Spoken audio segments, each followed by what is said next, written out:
ألف لام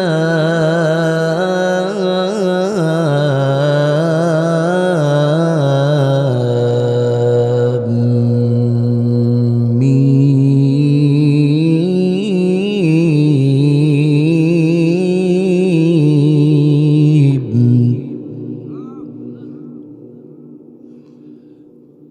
أحسب الناس أن يتركوا أن يقولوا آمنا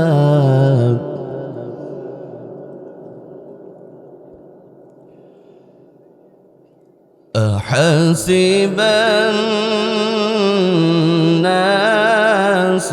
أن يتركوا أن يقولوا آمنا وهم لا يفتنون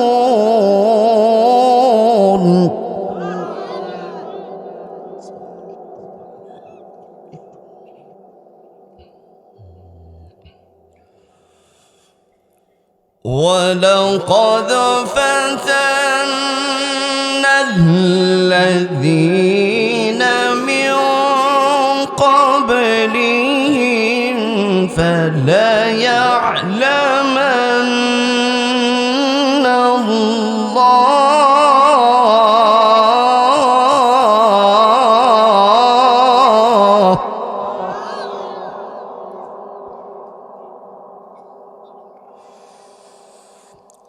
ولقد فتنا الذين من قبلهم فليعلمن الله الذين صدقوا وليعلمن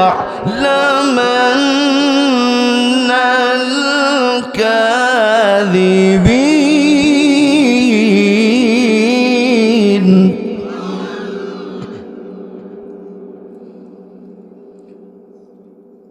أم حسب الذين يعملون السيئات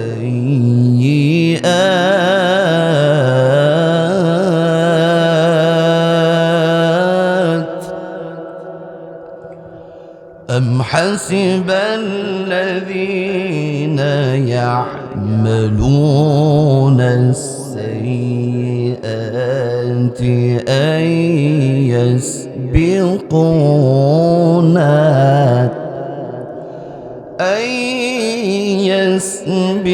يسبقونا ساء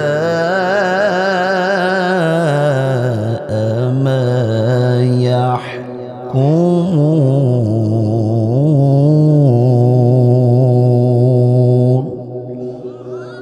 وقال النبي صلى الله عليه وسلم الدنيا سجن للمؤمن وجنة للكافر أو كما قال عليه الصلاة والسلام. এক নম্বর কারণ হলো আমার আল্লাহ দেখে নেবেন ঈমানের বিষয়ে সত্যবাদী কারা এবং ঈমানের বিষয়ে মিথ্যাবাদী কারা, এটা যাচাই বাছাই করার জন্য আমার আল্লাহ ঈমানদারদের পরীক্ষার ব্যবস্থা করেছেন, বলি সুবহানাল্লাহ।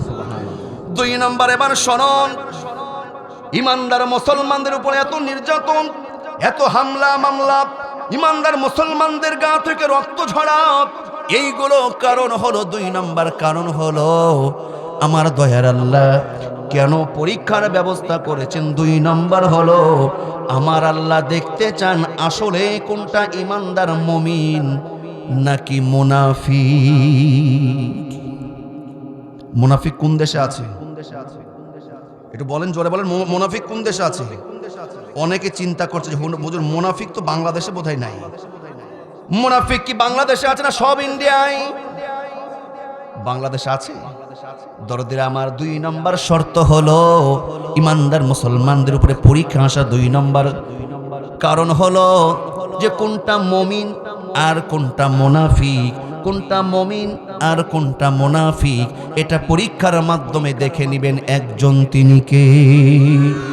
এখন অনেকে ভাবছে হুজুর বাংলাদেশে আমরা কম বেশি সবাই মুমিন, আমরা ইমানদার, আমরা হলাম নামে মুমিন কাজে নই। নাম আব্দুল মুমিন, নাম আব্দুল করিম আছে না নাই? নাম ইমান আলী, নাম আতর আলী, কিন্তু গায়ে দুর্গন্ধে ভিড়া যায় না। এইরকম আতর আলী নাই, নামের সাথে কামের মিল নাই। নাম মুমিন আলী, আব্দুল মুমিন, ইমান আলী, কিন্তু ইমানে এক নাক্ত নামাজ নাই।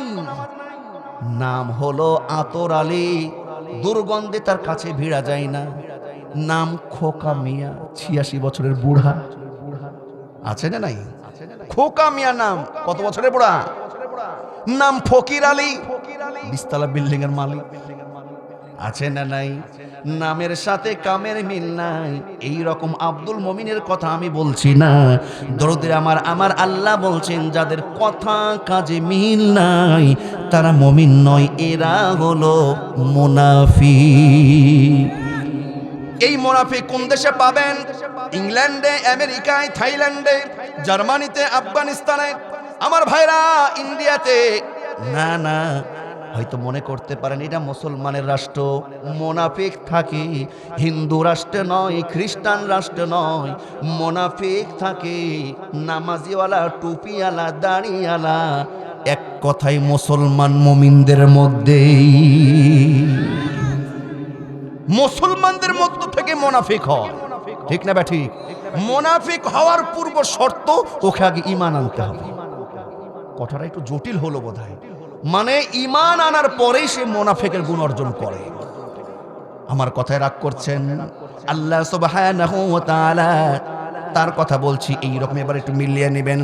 আল্লাহ বলেন, ওয়া মিনান নাসি মান ইয়াকুলু আমান্না বিল্লাহি ওয়া বিল ইয়াউমিল আখির ওয়া মা হুম বিমুমিনিন।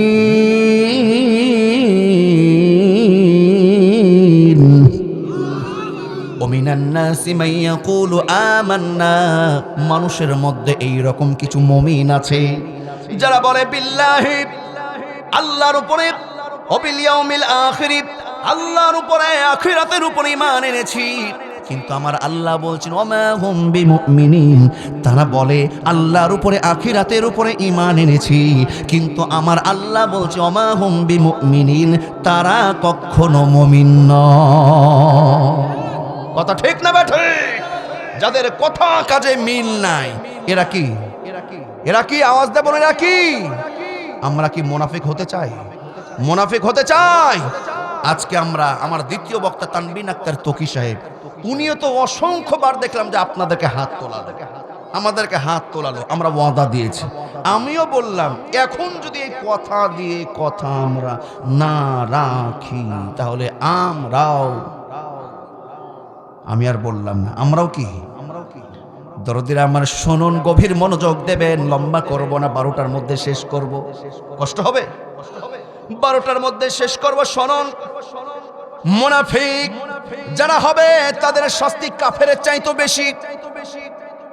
কাফেরের শাস্তি, কাফেরকে বলা হয় নাই জাহান্নামের সবচাইতে নিম্নবর্তী জায়গায়, সবচাইতে নিচে, সবচাইতে নিকৃষ্ট জায়গায় কাফেরের কথা বলা হয় নাই। বলা হয়েছে কার কথা? কোরআন থেকে শুনুন, আল্লাহ বলেন, ইন্নাল মুনাফিকিনা ফিদ দারকিল আসফালি মিনান নার।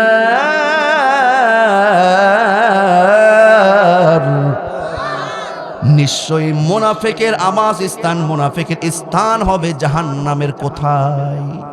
তলদেশে। আমার আল্লাহ রাব্বুল আলামিন তার হাবিবকে বলছেন, ওয়ালা তাজিদ লাহুম নাসীরা।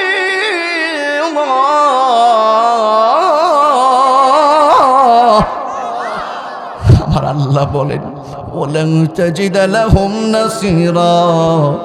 ও হাবিব, ওই মুনাফিকদের কথা আপনি বাদ দেন। ওয়ালা তাজিদ লাহুম নাসীরা, পরকালে কিয়ামতের দিন এই মুনাফিক কোনো সাহায্যকারী পাবে না।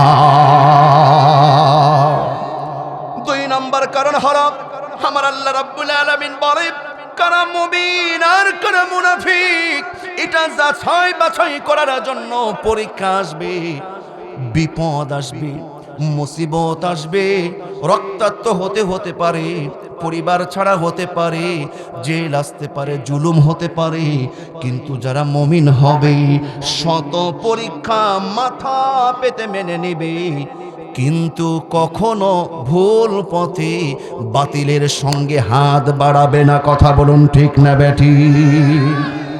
এই পরীক্ষাটা এক একজনের এক এক ধরন হতে পারে।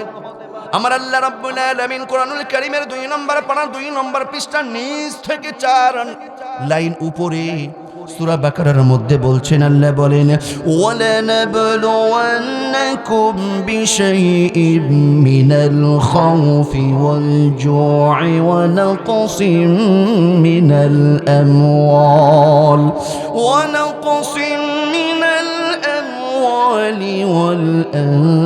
والأنفس والثمرات وبشر الصابرين।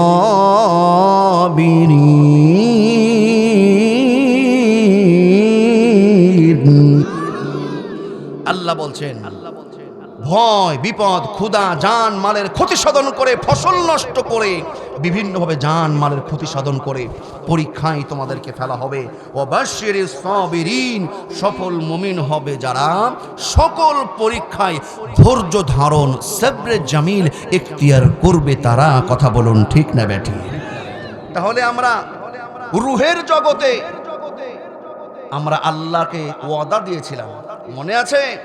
আল্লাহ আমাদেরকে রূহের জগতে প্রশ্ন করেছিল আলাস্তু বিরাব্বিকুম, আমি কি তোমাদের রব নয়?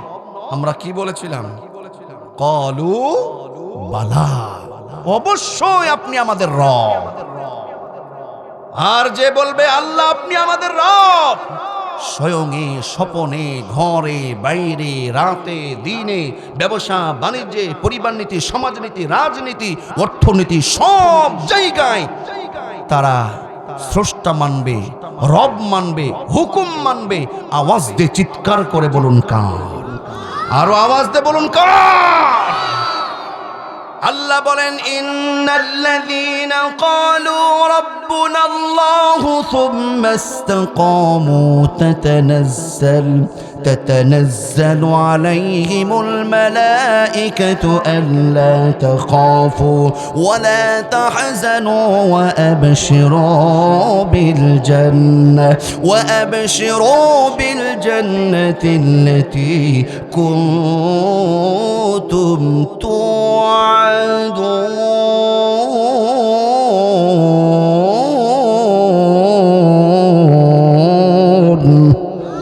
আমার আল্লাহ বলেন নিশ্চয়ই যারা বলবে আমার রব আল্লাহ, আমার রব কে? আল্লাহ আমার রব, সে রবি আমার সব। সবাই আল্লাহ আমার রব, ওই রবি আমার সব। দমে দমে তনু মনে তারি অনুভব। আল্লাহ আমার রব, এই রবি আমার সব। যারা বলবে আল্লাহ আমার রব সুম্মা ইসতাকামু, এবং এই কথার সাথে যারা অটুট থাকবে, সত্যের পক্ষে কথা বলবে, সত্যের পক্ষে সাক্ষী দিবে, সত্যর সাথে কাজ করবে, আমার আল্লাহ বলছেন এই কথার উপরে যারা অটুট থাকবে তারা ভীতস্ত হবে না, তাদের ভয়েরও কারণ নাই। আকাশের ফেরেশতারা তাদেরকে সুসংবাদ দিচ্ছে, আল্লাহ তোমাদেরকে যে জান্নাতের প্রতিশ্রুতি দিয়েছে সেই জান্নাতের সুসংবাদ তোমরা গ্রহণ করো। বলি সুবহানাল্লাহ। তাহলে কথা দিয়ে কথা কি বরখেলাপ করা যাবে? আমরা রূহের জগতে বলেছি আমাদের রবকে রব মানতে হবে। কথা দিয়ে কথা যে রাখে না সে কিফিক, মুনাফিক। আপনি যখন বিয়ে করেছেন, একটু গভীর মনোযোগ দেন, স্বামী স্ত্রী যখন কবুলিয়াত করেছেন, খেয়াল করুন, স্বামী স্ত্রী উভয়ের সম্মতি ক্রমেই তো বিয়ে হয়, ঠিক না বেটি? শরীয়ত সম্মত দেনমোহর ধার্য করে স্বামী স্ত্রী উভয়ের স্বতঃস্ফূর্ত মতামতের ভিত্তিতে আপনি আপনার স্ত্রীকে কবুলিয়াত করেছেন। স্ত্রী মা বোনরা আপনার স্বামীকে আপনি কবুল বলে গ্রহণ করেছেন। এই যে আপনি একটা কথা দিয়েছেন, শুধু কবুল এই কবুল, আবুল বলেছে কবুল। এই কবুল মানে শুধু এই কবুল না, এই কবুল মানে কি আপনি স্ত্রীকে নিয়ে এসেছেন, স্ত্রীর বাড়ি নীলফামারী, স্ত্রীর বাড়ি চট্টগ্রাম থেকে আপনি নিয়ে এসেছেন চাঁপাইনবাবগঞ্জ, এই শিবপুরে। আপনি যখন কবুল বলেছেন তখন আপনার উপরে দায়িত্ব এসে পড়েছে, আপনি একজন অপরিচিত নারীকে আপনার স্ত্রী হিসেবে ঘরে এনেছেন, তার সতীত্ব হেফাজত, তার খানা পিনা পোশাক পরিশোধ সব কিছু স্বামী আপনার দেখার দায়িত্ব। কথা বলুন ঠিক না বেঠি? সবকিছু আপনাকে দেখতে হবে। স্ত্রী পর্দাভাবে চলছে কিনা সেটাও আপনাকে দেখতে হবে। স্ত্রী খাবার দাবার আর উঠতে বসতেই আপনি স্ত্রীর সাথে খারাপ ব্যবহার করবেন এমনটাও নয়। আমার মা বোনদের উদ্দেশ্যে আমি বলতে চাই, আপনি যখন খুশি হয়ে আপনি অন্য জেলা থেকে অন্য থানা থেকে এই থানায় আপনি বউ হয়ে এসেছেন, আপনি যখন কবুল বলেছেন তখন স্বামী তো হলো সেই স্বামী, দুনিয়াতে কোনো মানুষকে যদি মানুষ সেজদা করার অনুমতি আসতো, সমস্ত নারীকে তার স্বামীকে সেজদা করার অনুমতি আসতো। এটা সম্মানের কথা বোঝানো হয়েছে। কথা বলুন ঠিক না ব্যাটিক? ও স্ত্রী মা বোন, আপনাদেরকে বলবো, আপনার দায়িত্ব হলো আপনি স্বামী হিসেবে কবুল বলেছেন, এই স্বামীর হক সত্য কথাগুলো আপনি মাথা পেতে মেনে নিবেন। স্বামীর সঙ্গে কখনো ঝগড়ায় লিপ্ত হবেন না, স্বামীর সঙ্গে কখনো দুঃখতা করবেন না। কথা বলুন ঠিক না বেটি? আমার ভাইয়েরা গভীর মনোযোগ দেবেন। সর্বশেষ 3 নম্বর হলো, ইমানদার মুসলমানদের গা থেকে শুধু রক্তই ঝরবে, শুধু পরীক্ষাই দেবে এমনটা নয়। ইমানদার মুসলমানদের উপরে যে পরীক্ষা আসে এর কারণ নাম্বার কত? 3 নম্বর কারণ কি বলবো নাকি কষ্ট হচ্ছে? বলবো, লম্বা করব না, শুনুন। 3 নম্বর কারণ হলো, আমার আল্লাহ রাব্বুল আলামিন তিনি বলেন, ইমানদার মুসলমানদের উপরে এই ক্ষণস্থায়ী দুনিয়ায় একটু পরীক্ষা নেওয়া হয়, কষ্টে ফেলা হয়। 3 নম্বর কারণ হলো, এই পরীক্ষায় যারা উত্তীর্ণ হবে, এই পরীক্ষায় যারা টিকে যাবে, উদ্দেশ্য হলো আমার আল্লাহ রাব্বুল আলামিন পরীক্ষার মাধ্যমে তাদের মান শান মর্যাদা ইজ্জত আকাশচুম্বী বানিয়ে দিবেন। বলি সুবহানাল্লাহ। দরদের আমার লোক গভীর মনোযোগ দেবেন। সকল পয়গম্বর পরীক্ষা দিয়েছে, নবী রাসূল সাহাবীরা পরীক্ষা দিয়েছেন, পৃথিবীতে যত ওলি আল্লাহ গাউস কুতুব দুনিয়াতে এসেছে সবাই পরীক্ষা দিয়েছে। মহিলারা বোধহয় পরীক্ষা দেয় নাই? দিয়েছে? আমার ভাইয়েরা কেমন পরীক্ষা দিয়েছে? সুমাইয়া রাদিয়াল্লাহু তাআলা আনহা বল্লম দিয়ে আবু জেহেল সুমাইয়ার লজ্জাস্থানে আঘাত করে, সুমাইয়া গলা কাটা মুরগির মতন ছটপট করতে করতে তার বল্লমের আঘাত লজ্জাস্থানে ঢুকিয়ে দিয়ে আবু জেহেল সুমাইয়াকে বিদায় করেছে। সুমাইয়া জীবন দিয়েছে, ইমান দেয় নাই।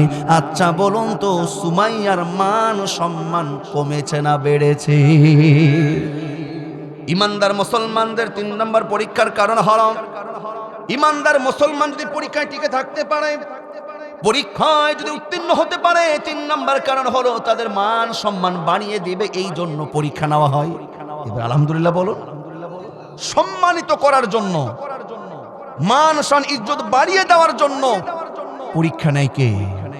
বুঝবেন, কিছুদিনের জন্য পরীক্ষা হতে পারে, কিন্তু পরীক্ষায় যদি আপনি টিকতে পারেন, পরীক্ষায় যদি আপনি পাস করতে পারেন, আপনার আগের চাইতে শত শতগুণ মান শান ইজ্জত বাড়িয়ে দিবেন একজন, তিনি কে? পৃথিবীতে যত পয়গম্বর, যত নবী রাসূল গাউস কুতুব ওলি আল্লাহ দুনিয়ায় এসেছে, প্রত্যেককেই আল্লাহ পরীক্ষা করে দেখে নিয়েছে। আচ্ছা বুঝে থাকলে বলুন, এইখানে আলেম ওলামা উপস্থিত আছেন, সকল পয়গম্বরের মধ্যে সবচাইতে যিনি বেশি পরীক্ষা দিয়েছেন তিনি কে?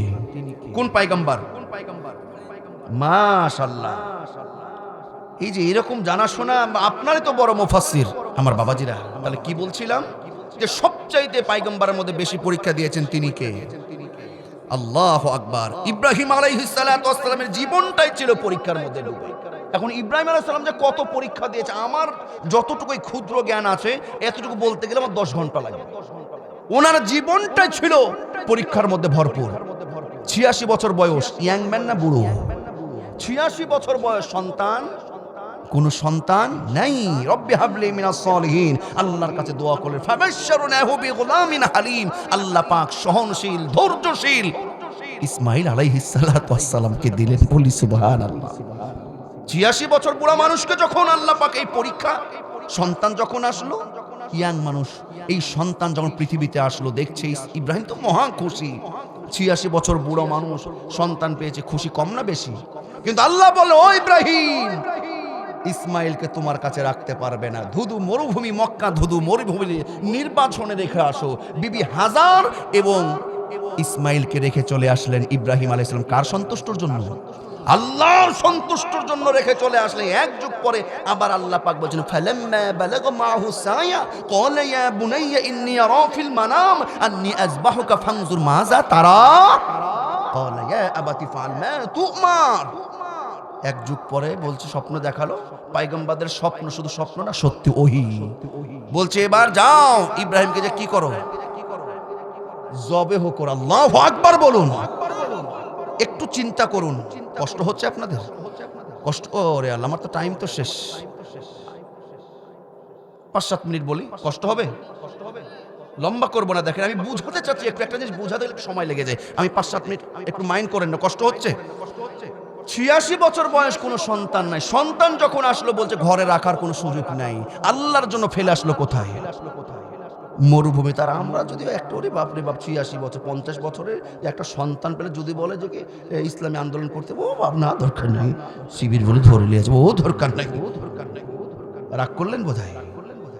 আল্লাহর জন্য ফেলে আসলেন। এক যুগ পরে ঘোষণা আসলো, যাও এবার জবাই করো। কেমন সন্তান আর কেমন পিতা! চলে গেলেন। ফালাম্মা বালাগা মাহু সায়া ক্বালা ইয়া বুনাইয়া ইন্নী আরা ফিল মানাম আন্নী আযবাহু, ও আমার সন্তান, আমি স্বপ্নে দেখছি তোমাকে জবেহ করছি। আন্নী আযবাহু ফানজুর মাযা তারা, এখন তোমার অভিমতটা ব্যক্ত করো। এক যুগ পরে যদি আমাদের মতন সন্তান হলে, বাবা আসলে বলো, সারা বছর খবরে, এক যুগ পরে মায়েরা তোমার গলা, তোমারই গলা পার করো। কথা একটু বুঝার চিন্তা করুন। আমাদের সন্তান, আপনি যদি এক যুগ পরে যা বলে, বাবা রেডি হও, জবাই করো, রেডি হও, তুমি রেডি হয়ে একবারে খুশি মেরে। বাস্তবতা বলছে, আমাদের কাছে এরকম অভিযোগ আসে। জামাকে ফেলে থুয়ে চলে গেছে, ভাত দেয় না, খেতে দেয় না, এখন কেন ভাত দিব বাপ মাকে? আছে না নাই? এরে পাগল, তোর জন্মদাতা পিতা ওটা। কষ্ট নেবেন না। কেমন সন্তান! বাবা যখন বলে, আন্নী আযবাহুক ফানজুর মাযা তারা, এবার বাবা তোমার অভিমতটা পেশ করো। ইসমাইল তো পয়গম্বর, জানে আমার বাবা একজন পয়গম্বর। আমার বাবা স্বপ্নে দেখেছে, এটা শুধু স্বপ্ন নয়, এটা সরাসরি বলুন তো কার পক্ষ থেকে অর্ডার? আন্নী আযবাহুক ফানজুর মাযা তারা। যখন বাবা এই কথা বলে, সন্তান বলে, ক্বালা ইয়া আবাতি ফাআল মা তু'মার সাতাজিদুনি ইনশাআল্লাহু মিনাস সাবিরিন।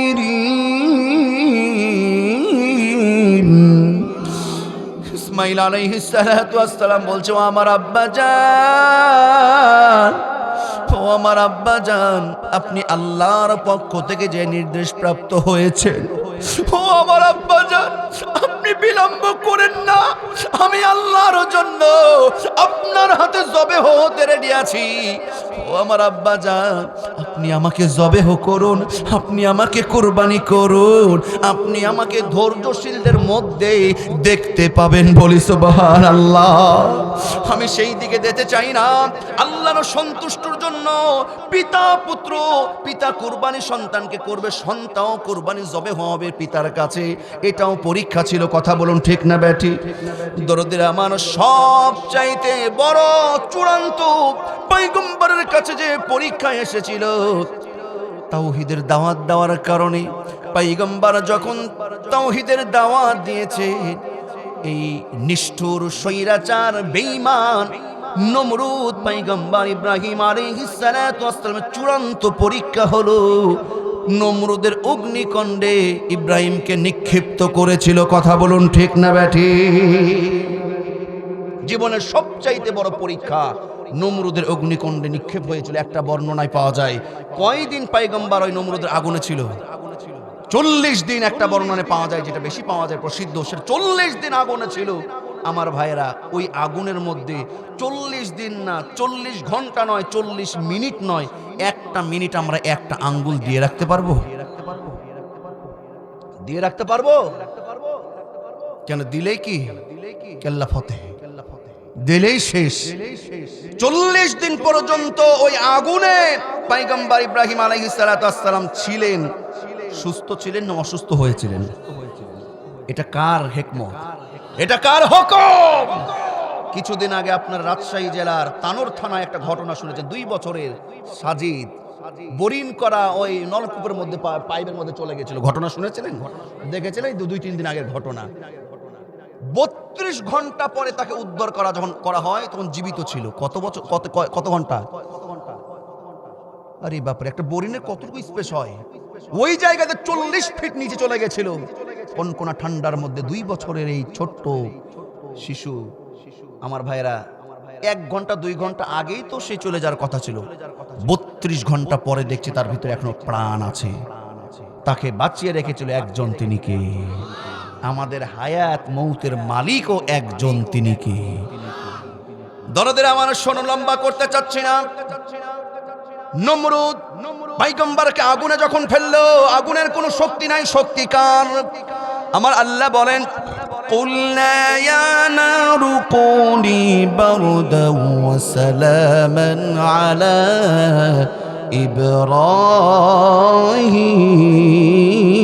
ইব্রাহিম। আমার আল্লাহ আগুনের উপরে আইন জারি করে দিলেন, আগুনের উপরে নির্দেশ পেশ করলেন, খবরদার খবরদার আগুন রে ইব্রাহিম, সালামান আলা ইব্রাহিম, ওরে আগুন আমার ইব্রাহিমের জন্য কোন রকম গরম তাপ হবি না, আবার এমন ঠান্ডাও হবি না যেন আমার ইব্রাহিমের ঠান্ডা লেগে যায়, সর্দি হয়ে যায়। আগুন বলছে আমি বেকায়দায় পড়ে গেলাম, আল্লাহ কি হব তাহলে? আল্লাহ বলছেন সালামান আলা ইব্রাহিম, না গরম না ঠান্ডা, আমার ইব্রাহিমের জন্য শান্তিদায়ক একটা পরিবেশ হয়ে যাও।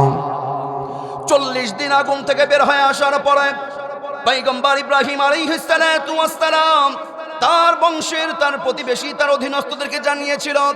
ইব্রাহিম আলাইহিস সালাতু ওয়াস সালাম বলে, আমার জীবনের সবচাইতে স্বস্তির সাথে, আনন্দের সাথে সবচাইতে ভালো মুহূর্ত আমার জীবনের কেটেছে যেই 40 দিন আমি নমরুদের আগুনে ছিলাম।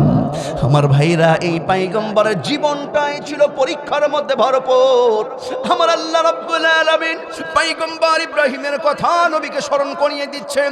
ওয়া ইযিবতালা ইব্রাহিম রাব্বুহু বিকালিমাতিন ফাআতাম্মাহুন ক্বালা ইন্নী জাঈলুকা লিন্নাসি ইমামা। আমার আল্লাহ বলেন, ও হাবিব, আপনি জাতির পিতা পয়গম্বর ইব্রাহিমের কথা স্মরণ করুন। ইব্রাহিমকে আমি বহু পরীক্ষা নিয়েছিলাম, প্রত্যেকটা পরীক্ষায় আমার পয়গম্বর ফার্স্ট ক্লাস ফার্স্ট পেয়েছে, প্রত্যেকটা পরীক্ষায় আমার পয়গম্বর উত্তীর্ণ হয়েছে। আমার আল্লাহ, আমি বলছিলাম ইমানদার মুসলমানদেরকে পরীক্ষা নেওয়ার 3 নম্বর কারণ হলো, পরীক্ষায় টিকে থাকবে যারা, তাদের মান শান মর্যাদা বাড়িয়ে দিবেন একজন, তিনি কি? আল্লাহ বলেন, হাবিব গো, ইন্নী জাইলুকা লিন্নাসি ইমামা, আমার পয়গম্বর প্রত্যেকটা পরীক্ষায় ফার্স্ট ক্লাস ফার্স্ট পেয়েছে।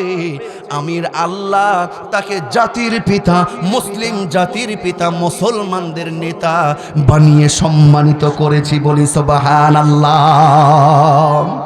জাতির পিতার নাম কি?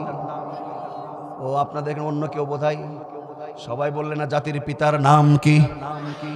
আরো জোরে সবাই বলেন। এটা আমার কথা। মিল্লাতা বিকুম ইব্রাহিম হুয়া সাম্মাকুমুল মুসলিমিন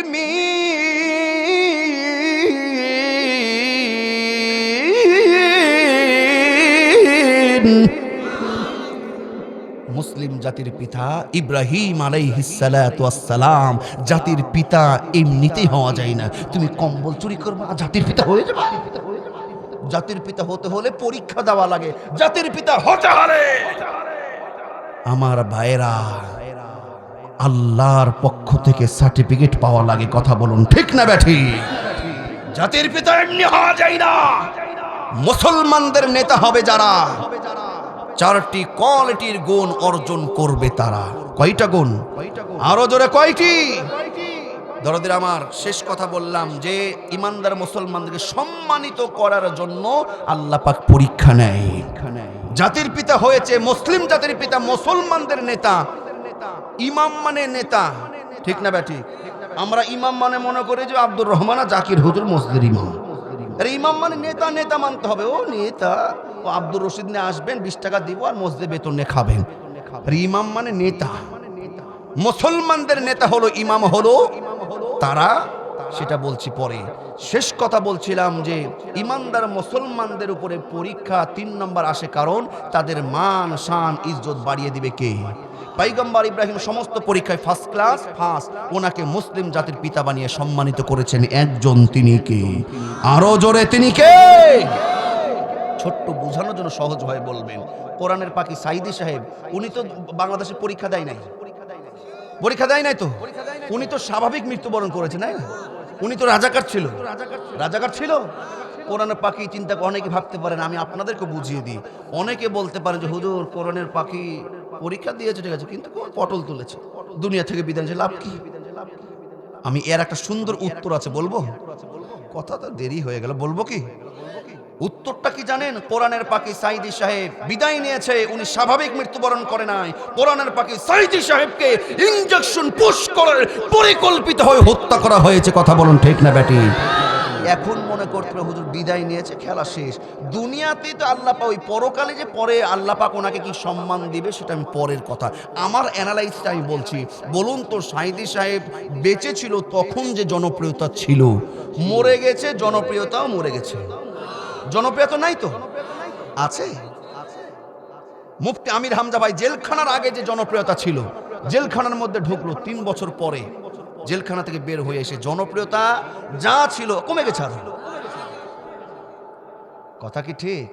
রফিকুল ইসলাম মাদানী, এই যে গুঠু মানুষ চেনেন, আমার হাঁটুর বয়স, আমার এক টাটা হবে। রফিকুল ইসলাম মাদানীকে কয়জন চিনতো? নির্যাতন, টানা হিচড়া, মায়ের পিঠ, এই জেল জুলুম দেওয়ার পরে জেল খেতে বের হয়ে এসে রফিকুল ইসলাম মাদানীকে এখন আমরা সবাই চিনি কি চিনি না? এই সম্মান যিনি একজন দিয়েছে তিনি কে? কোরআনের পাখি আল্লামা সাইদি সাহেবকে তোমরা দুনিয়া থেকে বিদায় করেছো। মুফতি আমির হামজা ভাইকে জেলখানায় ঢুকিয়ে মনে করেছে শেষ করে দিবে, তাদের যশ খ্যাতি সব ধুলাই মিটিয়ে দিবে। আমি তো মনে করি মাওলানা রফিকুল ইসলাম মাদানী জেল খাটার আগে তার যে জনপ্রিয়তা ছিল, মুফতি আমির হামজা ভাই 3 বছর জেল খাটার আগে তার যে জনপ্রিয়তা ছিল, আল্লামা কোরআনের পাখি দেলোয়ার হোসেন সাইদি সাহেব যে ইমানি পরীক্ষা দিয়েছে, মৃত্যুবরণ করার আগে তার যে জনপ্রিয়তা ছিল, আল্লাহর জন্য জীবন দেওয়ার কারণে আমি মনে করি 100 গুণ মর্যাদা সম্মান আরো আল্লাহ বাড়িয়ে দিয়েছে। কথা বলুন ঠিক না বেটি? কথা কি বুঝতে পারলেন? দরদের আমার, কষ্ট পেলে ক্ষমা করবেন, মাফ করবেন। কিছু বোঝানোর চেষ্টা করেছে, রাগ করেননি তো? শেষ কথা হলো, মুসলমানদের নেতা হতে হলে ইব্রাহিম পয়গম্বর মুসলমানদের নেতা নির্বাচিত হলেন। ছোট্ট শুধু পয়েন্টটা বলবো, মুসলমানদের নেতা হওয়ার জন্য যোগ্যতা দেখবেন 4টি। কয়টি? আরো জোরে, আরো জোরে। 4টি। মুসলমানদের নেতা, আপনি রাষ্ট্রের ক্ষমতা যাকে দেবেন, সমর্থন যাকে করবেন, আমার নেতা তোমার নেতা যার পিছনে বলবেন, গুণ দেখবেন কয়টা? কয়টা? মুসলমানদের নেতা হওয়ার জন্য যোগ্যতা থাকবে 4। নাম্বার 1, 1 নম্বর হলো, আমি যাকে নেতা হিসাবে গ্রহণ করব অবশ্যই মুমিন মুসলমান সে হতে হবে। 2 নম্বর হলো, আমি যাকে নেতা হিসাবে গ্রহণ করব অবশ্যই সে যেন মুত্তাকি হয়। মুত্তাকি মানে কি? ইত্তাকুল্লাহ, দিলে কার ভয়? যদি আপনার লিডার, আপনার নেতা, আপনার মেম্বার, আপনার চেয়ারম্যান, এমপির যদি দিলে থাকে আল্লাহর ভয়, গম চাউল জনগণের সম্পদ হবে না কখনো, 9-6। ঠিক না ব্যাতি? 3 নম্বর হলো, মুসলমানদের নেতা হবে সে আদল। আদল ন্যায় পরায়ণ ইনসাফ ভিত্তিক বিচার ফাইসালা সমানভাবে করবে যে।